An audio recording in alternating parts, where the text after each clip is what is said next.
18 April Rinku মজুমদারের সঙ্গে বিয়ে হয় বিজেপি নেতা দিলীপ ঘোষের।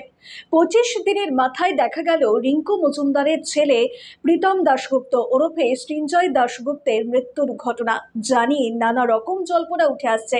আর এর মধ্যে সামনে এলো প্রীতম দাশগুপ্তের বাবার বক্তব্য, যেখানে তিনি বলছেন ছেলে নাকি মায়ের বিয়ে মেনে নিতেই পারেনি। ঠিক কি বলেছেন বিস্তারিত দেখুন প্রতিবেদনে।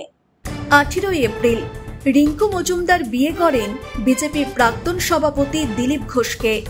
মাত্র 25 দিনের মাথায় ছেলের এই পরিণতি।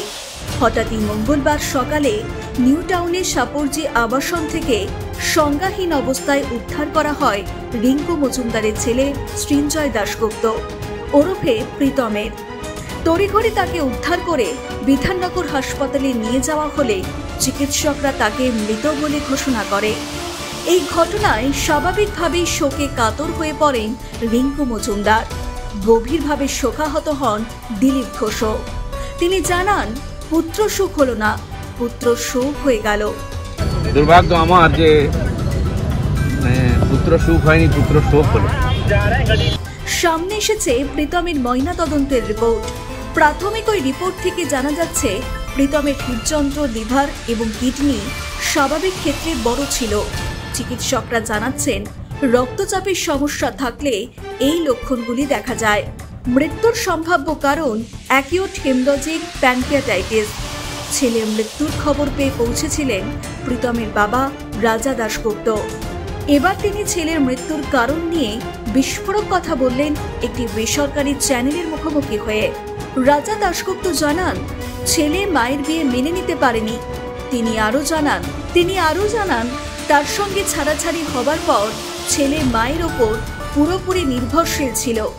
মা বিয়ে হয়ে চলে যাচ্ছে এটা কাউকে বুঝতে না দিলেও কষ্টে ছিল ছেলে, তাই সামাজিক অনুষ্ঠানে উপস্থিত ছিল না প্রীতম। এমনকি তিনি জানান প্রীতম তাকে ফোন করেছিল, মা যদি ভালো থাকে ভালো অবশ্যই। ঠিক কি বলেছেন তিনি, শুনুন। আসলে আমার সাথে ছাড়ার পরে তো কমপ্লিট মায়ের উপর বেস করেছিল।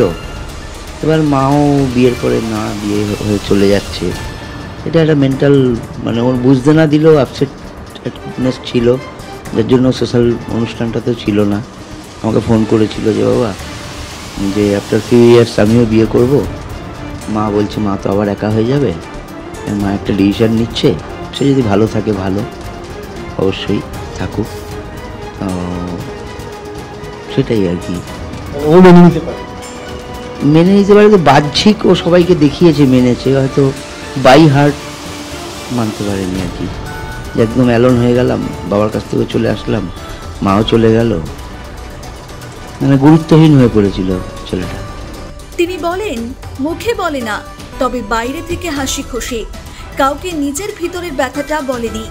অন্যদিকে রিঙ্কু মজুমদার জানান নিউরো মেডিসিন চলত, তবে কয়েকদিন ধরে নিয়মিত ওষুধ খাচ্ছিল না প্রীতম। আরো বেশি করে মায়ের সঙ্গে থাকতে চাইতেন। অবসাদে ভুগছিল প্রীতম। ও তো 1-1.5 বছর আগে ওর একটু সেন্সলেস মতন হয়ে গেছিল, ওকে নিউরো ওষুধ খাওয়াতাম আমি। তো ওষুধগুলো ঠিকঠাক খাচ্ছিল না কিছুদিন ধরে। একটু মনে হয় মনে মুখে বলতো না, মনে মনে একটা স্বপ্ন ছিল আমার সঙ্গে থাকবে। আমি বললাম যে দাঁড়া, আমি নিয়ে আসবো খুব শিগগিরই। বলছে কি তোমার তো ঘর করবে, তারপর আমি যে না তার আগেই তো ঘর করতে, তুই আসবি তারপরেই ঘর করবো, রুম পরে হবে, তুই আগে থাকতে শুরু করে দিবি। তিনি বলেন ময়নাতদন্তের রিপোর্ট হাতে না পেলে বুঝতে পারছেন না, তবে মাদকজনিত সমস্যা ছিল প্রীতমের। কাউন্সেলিংও চলছিল, কিন্তু হঠাৎ করে এমন ঘটনা কি করে ঘটলো তা তিনি বুঝতে পারছেন না বলে জানান তিনি। এখন তরুণদের মধ্যে নেশার যে প্রভাব লক্ষ্য করা যাচ্ছে সেই নিয়েও উদ্বেগ প্রকাশ করেন দিলীপ ঘোষ। তারপরে গিয়ে দেখে সায়েন্সলেস, তারপরে হসপিটাল, ডেথ ওখান থেকে ঘোষণা করে। তারপরে বাকি যে সরকারি সিস্টেম আছে, পোস্টমর্টেম আদি হয়। এখন যতক্ষণ না পোস্টমর্টেম রিপোর্ট স্কুলে হচ্ছে বা আমাদের কাছে আসছে, তখন তো বোঝা যাচ্ছে না কি হয়েছে না হয়েছে। বন্ধু বান্ধব নিয়ে একসঙ্গে ছিল, রাত্রেবেলা পার্টি ফার্টি করেছে, এটুকু জানি। বাকি তো রিপোর্টেই সব আসবে কি হয়েছে। তো যে প্রবলেমটার কথা বলা হচ্ছে, ড্রাগ বা ইত্যাদি, এই প্রবলেম আগের থেকেই ছিল। আমি শুনলাম যে ওর কাউন্সিলিং চলছিল, ওর অফিসে ডাক্তার আছে, চেষ্টা হচ্ছিল ঠিকঠাক করার। আর কি কারণ হতে পারে, হঠাৎই বা একদিন হয়ে গেল, কেন একা তো ছিল না, যেদিন হয়েছে বাকিরাও ছিল সঙ্গে, কেন হলো কি হলো সেটা পুলিশ দেখি জিজ্ঞাসাবাদ করেছে, বাকি রিপোর্ট এলে বোঝা যাবে ঘটনাটাকে। একটা তরতাজা যুবক, সব দিক দিয়ে ফিট, সব ভালো। এখন কি চলছিল ভেতরে জানার সময়, আজকে যে আমরা দেখছি যুব সমাজের মধ্যে নেশার যে প্রভাব, তার এটা একটা নমুনা। কতদূর হয়েছে, কি নেশা নিয়েছে কিনা সে তো কিছু বলতেই পারেনি, সে তো আগেই শেষ হয়ে গেছে, কিছু করার সুযোগও ছিল না।